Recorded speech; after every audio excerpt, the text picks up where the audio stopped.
Good morning बच्चों, कैसे हैं आप लोग? अच्छे हैं? मैं मनोज कुमार, गुरुकुल शिक्षण संस्थान खुटौना।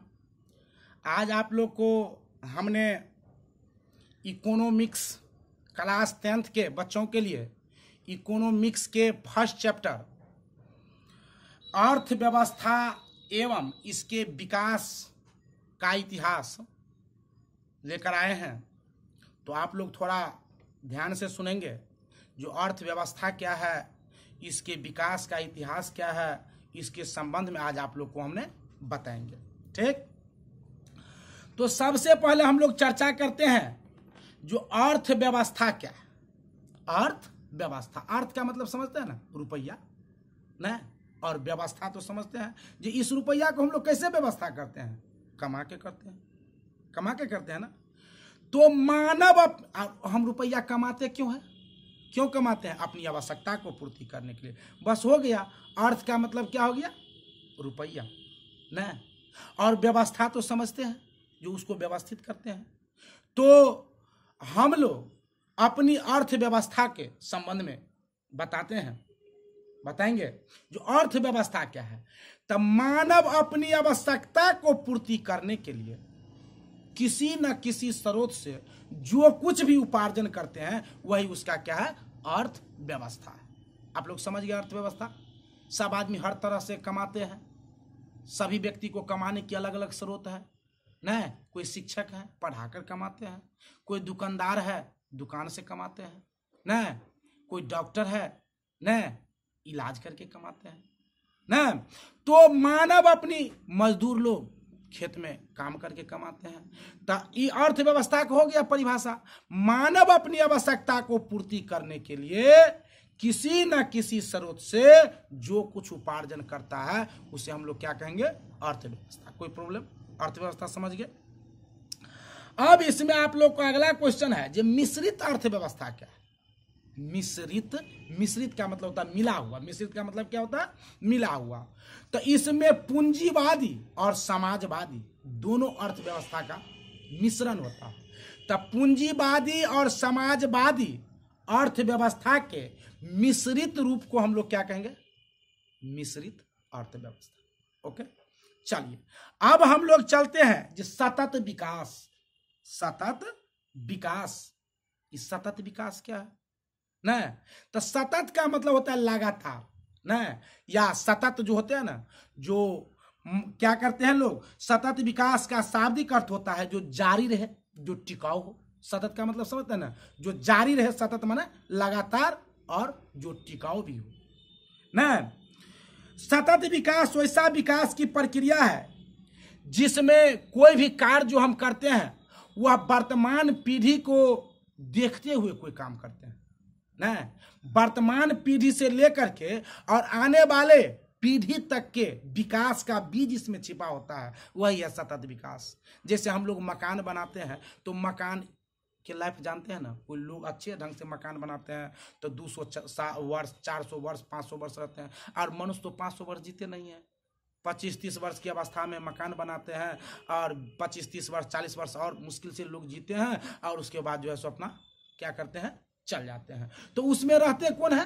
उनके बेटे, उनके पोते न। तो सतत विकास का मतलब यह हुआ जो वर्तमान को देखते हुए और आने वाले पीढ़ी का भी बीज उसमें छिपा हो, इसे हम लोग कहेंगे सतत विकास। कोई प्रॉब्लम? जो वर्तमान को देखते हुए, जैसे लोग फूस के मकान बनाते हैं, ये सतत विकास नहीं है। ये तो जब तक है तब तक है, आंधी तूफान आया उड़ गया है। लेकिन वैसे मकान बनाते हैं जिसमें अपने भी रहते हैं, उनके बेटा भी रहते हैं, पोता भी रहते हैं। यह है सतत विकास जो टिकाऊ हो। समझ गए ना। आजकल सरकार जहाँ तहाँ जो अस्पताल बनाते हैं तो अस्पताल देखते हैं ना कितनी मजबूती से बनाते हैं। उम्मीद है जो हम लोग न अच्छे कर्म करके फिर एक बार आएंगे तो अस्पताल में इलाज करें। ऐसे से अस्पताल बना रहे हैं, भूकंप रोधी अस्पताल। यही है सतत विकास। अगला पॉइंट है आप लोग को आर्थिक नियोजन क्या है। आर्थिक नियोजन समझते हैं ना। कोई भी कार्य नियोजन न, किसी भी कार्य को करने के लिए एक समय सीमा होते हैं। जिस समय सीमा के अंतर्गत हम उस कार्य को संपन्न कर लेते हैं उसे हम लोग कहते हैं कौन सी? आर्थिक नियोजन ना। जैसे मान लीजिए प्रधानमंत्री सड़क योजना है या मतलब इंदिरा आवास है, जो कुछ ये नियोजन है, सरकार की योजना है, एक योजना जिस योजना के तहत समय दिए जाते हैं, जितने से इतने दिन में हम लोग को इस तरह की कार्य को कर लेना है, इसी का नाम है आर्थिक नियोजन। कोई दिक्कत? उसके बाद अगला पॉइंट है आप लोग को बुआ, जो मानव विकास रिपोर्ट क्या है। मानव विकास रिपोर्ट समझते हैं ना, मानव भी विकास करते हैं, उसका रिपोर्ट तैयार होते हैं, उसी रिपोर्ट के आधार पर हम लोग विकासशील, विकसित इत्यादि देश में गिने जाते हैं, जो किस देश की मानव की किस तरह से विकास हो रहे हैं। तो विकास किस आधार पर मापे जाते हैं, सो देख लीजिए। शिक्षा के आधार पर, जो आज हमारे देश भारत में शिक्षा की व्यवस्था क्या है, अमेरिका में शिक्षा की व्यवस्था क्या है, चीन में शिक्षा की व्यवस्था क्या है न। शिक्षा स्वास्थ्य के आधार पर, किसके आधार पर? शिक्षा, स्वास्थ्य न और आय इत्यादि के आधार पर जो मानव का एक रिपोर्ट तैयार किया जाता है, उसे हम लोग कहते हैं मानव विकास रिपोर्ट न। कहते हैं ना, जैसे जांच कराते हैं ना, जांच करने के बाद कहते हैं ना, जो हमको रिपोर्ट कब दीजिएगा डॉक्टर साहब से रिपोर्ट दिखाना है, तो वही रिपोर्ट कौन सी का रिपोर्ट? ये विकास का रिपोर्ट है, ये TCBC हेमोग्लोबिन का रिपोर्ट नहीं, मानव विकास। तो किस आधार पर? भाई शिक्षा की व्यवस्था क्या है, स्वास्थ्य की व्यवस्था क्या है, आय की व्यवस्था, प्रति व्यक्ति यहाँ कितने रुपये कमाते हैं औसत निकाल करके, यह मानव विकास कौन सी रिपोर्ट। कोई दिक्कत? तो आपको ये भी क्वेश्चन बना लीजिएगा, मानव विकास रिपोर्ट क्या है ना। उसके बाद है आधारिक संरचना। आधारिक का मतलब होता है आधार। आधारिक का मतलब क्या होता है? आधार, जिस पर हमारी यह टिके हुए हैं, जिस पर विकास की यह गति जो है यह टिकी हुई है। तो विकास की गति किस पर टिकी हुई है पता है आपको? सड़क पर, बिजली पर, शिक्षा पर, स्वास्थ्य पर, इस सब पर टिके हुए हैं। यही है आधारिक कौन चीज? संरचना। किसी भी देश में जब सड़क की स्थिति अच्छी हो, कोई राज्य हो, आज देखते हैं ना डेवलप स्टेट, डेवलप कंट्री क्यों कहा जाता है? क्योंकि वहाँ की सड़क की स्थिति अच्छी है, वहाँ बिजली की स्थिति अच्छी है, वहाँ के शिक्षा व्यवस्था अच्छे हैं, वहाँ की स्वास्थ्य की स्थिति अच्छे हैं। आज कोरोना महामारी में पता चल गया ना, जो किस देश के पास कितनी व्यवस्था है। कुछ ऐसे देश है जो अपने एकदम घुटने पर बल पर टेक गए, जब हमसे नहीं होगा, और जो देश सामर्थ्यवान है। तो यही सब है आपको आधारिक संरचना न। इसके आधार पर हम लोग क्या करते हैं? आधारिक संरचना के संबंध में करते हैं, जहां सड़क की व्यवस्था अच्छी हो, बिजली की व्यवस्था अच्छी हो, स्वास्थ्य की व्यवस्था अच्छी हो, है शिक्षा की व्यवस्था अच्छी हो, यही आधारिक संरचना, आधार है। ये सब विकास का क्या है? आधार है। अगला पॉइंट बराबर आप लोग को परीक्षा पूछ देते हैं, जो गरीबी ही गरीबी को जन्म देते हैं कैसे? बताएं, ये गरीबी को कैसे जन्म देते हैं? तो ये तो बिल्कुल आसान क्वेश्चन है, आप लोग जानते हैं, लेकिन इसको अप्लाई थोड़ा कीजिए। जो गरीबी, आप लोग थोड़ा सोचिए, जो गरीबी ही गरीबी को जन्म देते हैं कैसे? हाँ, यह कथन सत्य है, जो गरीब व्यक्ति ही गरीब को जन्म देते हैं। आप लोग जानते हैं ना, आज बड़े बड़े स्टार सब हैं न, उनके बेटे अगर थोड़ा कम भी पढ़े रहते हैं न, तो उनको क्या होते हैं? बड़ा बड़ा क्या कहते हैं? फैक्ट्री सब, उद्योग सब चलते हैं न। तो अमीर अमीर को ही जन्म देते हैं, और गरीब गरीब को इसलिए जन्म देते हैं जो उनके पास उतने पूंजीपति होते नहीं है, जो अपने बच्चा को अच्छा शिक्षा दे। आज अपने गांव मोहल्ला टोला में देख लीजिए, जिनके माता पिता को अच्छे क्या है अर्थव्यवस्था है न, वो अपने बच्चे को क्या करते हैं? अच्छे शिक्षा के लिए बाहर भेज देते हैं, दरभंगा भेजते हैं, पटना भेजते हैं, वहाँ से कोटा भेजते हैं। आज जिस बच्चों के माता पिता को अर्थव्यवस्था अच्छा नहीं है, वह किसी तरह झिक के मैट्रिक बच्चों को पास करवा देते हैं, और उसके बाद वहां से बच्चे अपना किसी तरह इंटर में नाम लिखेगा, बीए जाते जाते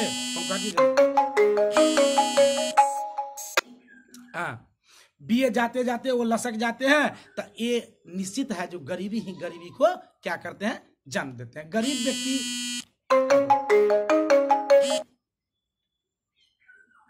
गरीब व्यक्ति क्या करते हैं? गरीब को क्या करते हैं? जन्म देते हैं ना। ये क्वेश्चन को आप लोग समझ गए। जो गरीब व्यक्ति अपने बच्चे को अच्छे शिक्षा नहीं दे पाते हैं, जिसके कारण वो बच्चा जो होते हैं, जो अच्छे अर्थ का उपार्जन नहीं कर पाते हैं, और अच्छे अर्थ का उपार्जन नहीं कर पाते हैं, तो पुनः वह क्या हो जाते हैं? गरीब हो जाते हैं। फिर वो अपने बच्चे की यही गति से वो भी सींचते हैं, जिसके कारण उनका बच्चा भी गरीब होते हैं। तो गरीबी ही गरीबी को जन्म देते हैं। और 100 में 1% ऐसे होते हैं जो गरीब व्यक्ति पढ़ लिख करके कुछ अच्छे बन जाते हैं, लेकिन 95% ऐसे हैं जो गरीब ही गरीब को ही करते हैं। समझ गए?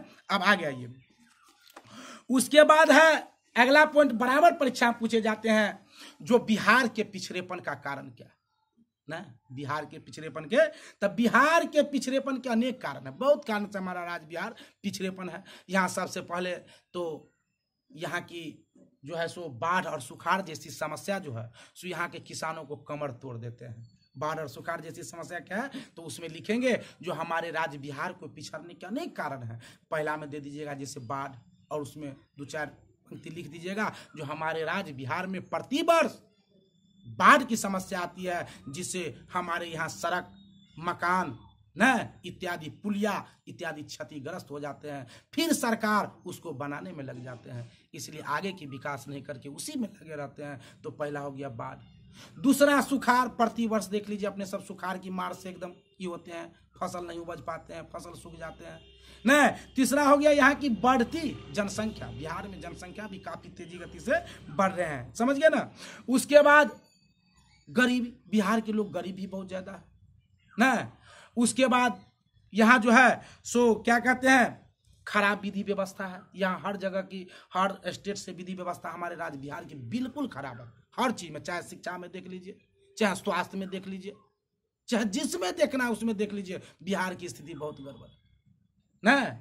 आज देख लीजिए न, बिहार में ऐसा कोई भी परीक्षा नहीं है जो सक्सेसफुल न। तो इसलिए यहाँ की विधि व्यवस्था, यहाँ की प्रशासन की लापरवाही, यहाँ की सरकार की लापरवाही, लेकिन खैर छोड़िए, हम लोग चुनते भी वैसे ही न सरकार को है। तो ये सब बिहार के पिछड़ेपन के कारण है। अगला है जो बिहार के पिछड़ेपन को दूर करने के कुछ उपाय बताइए। तो बिहार के पिछड़ेपन की दूर करने के यही उपाय है, जो आपको स्थिति को खराब कर रहे हैं उस स्थिति को आप सुधार कर लीजिए, तो आपकी बिहार की स्थिति क्या हो जाएगी, अच्छी हो जाएगी न। तो यह बिहार में गरीबी को पिछड़ने को दूर करने के कुछ कारण जिससे हमारे बिहार पिछड़ते हैं उसको ठीक कर लीजिए न, तो हमारे बिहार की स्थिति अच्छी हो जाएगी। अगला पॉइंट है जो अगला है अर्थव्यवस्था की संरचना और इसे कितने भागों में बांटे गए हैं। तो अर्थव्यवस्था को भिन्न भिन्न भागों में बांटे गए हैं। अर्थव्यवस्था की संरचना तो बता दी है, उसके बाद इसके क्षेत्र, प्राथमिक क्षेत्र, द्वितीय क्षेत्र, तृतीय क्षेत्र। तो प्राथमिक क्षेत्र कहा जाता है कृषि क्षेत्र को, हम लोग क्या कहते हैं, बराबर ऑब्जेक्टिव पूछते हैं जो प्राथमिक क्षेत्र कौन है, दे देंगे औद्योगिक क्षेत्र, कृषि क्षेत्र, सेवा क्षेत्र। तो प्राथमिक क्षेत्र आपको क्या हो गया, कृषि क्षेत्र। द्वितीय क्षेत्र कहा जाता है औद्योगिक क्षेत्र को, विकास की जो प्रथम नींव है वह कृषि से ही है, इसलिए इसको कहा जाता है प्राथमिक क्षेत्र। आज भी हमारे राज्य बिहार में न 80 से 85% लोग कृषि पर ही आधारित है न। उसके बाद दूसरा है औद्योगिक क्षेत्र, उद्योग धंधा से भी न अर्थव्यवस्था मजबूत होते हैं। और तीसरा है सेवा क्षेत्र, जैसे हो गया आपको रेलवे हो गया, हवाई जहाज हो गई न, बस, ये सब हो गया आपको सेवा क्षेत्र इत्यादि के। हाँ, तो आप लोग इस टाइप के क्वेश्चन अर्थव्यवस्था एवं इसके विकास के इतिहास में आप अगर क्वेश्चन देख लेते हैं तो इससे ज्यादा क्वेश्चन आपको इस चैप्टर में नहीं आना चाहिए। फिर अगले चैप्टर हम न अगले दिन बताएंगे न, इसे हम YouTube पर डाल देंगे, आप अच्छा से देख लीजिएगा, ठीक है ना। लिंक इसका भेज देंगे। धन्यवाद।